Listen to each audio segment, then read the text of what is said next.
Hi കൂട്ടുകാരെ, ഇന്നൊരു തക്കാളി രസത്തിൻ്റെ റെസിപ്പിയാണ് ഞാൻ കാണിക്കുന്നത്. അപ്പോൾ എന്തൊക്കെയാണ് അതിന് വേണ്ടത് നമുക്ക് പെട്ടെന്ന് നോക്കാം. ഒരു തക്കാളി അരിഞ്ഞ് വെച്ചിട്ടുണ്ട്.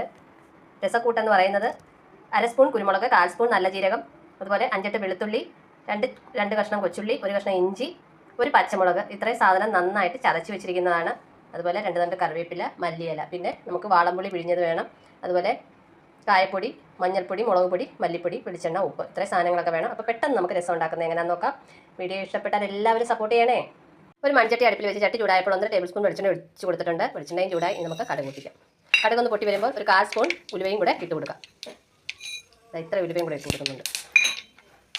കടുക് ഉലുവയും പൊട്ടിക്കഴിഞ്ഞപ്പോൾ ചതച്ച് വെച്ച രസക്കൂട്ട് ഇട്ട് കൊടുത്ത് കറിവേപ്പിലയും കൂടി ഇട്ട് കൊടുത്തിട്ടുണ്ട്. ഇനി നന്നായിട്ട് ഒന്ന് മൂത്ത് വരട്ടെ. രസക്കൂട്ടിലേക്ക് നമുക്ക് കായപ്പൊടി ഇട്ട് കൊടുക്കാം.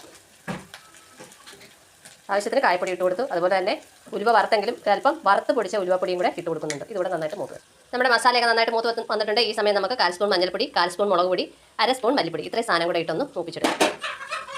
മുളക് പൊടി മല്ലിപ്പൊടിയൊക്കെ മൂത്ത് വന്നപ്പോൾ അരിഞ്ഞ് വെച്ച തക്കാളി കൂടെ ചേർത്ത് കൊടുത്തിട്ടുണ്ടെങ്കിൽ തക്കാളി നന്നായിട്ടൊന്ന് വഴണ്ട് വരട്ടെ. ഈ സമയം നമുക്ക് ഒരല്പം ഉപ്പും കൂടെ ചേർത്ത് കൊടുക്കണം.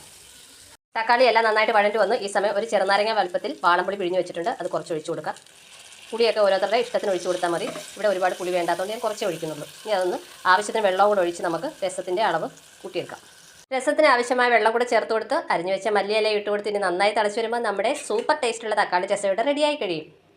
കൂട്ടുകാരെ, നമ്മുടെ രസം ഇവിടെ റെഡിയായി കഴിഞ്ഞു. ആവി പറക്കുന്ന ചൂട് രസവും നല്ല ചൂട് ചോറുമായിട്ട് കഴിക്കാൻ സൂപ്പർ കോമ്പിനേഷനാണ്. വേറൊരു കറിയുടെ ആവശ്യം തന്നെ വരുന്നില്ല.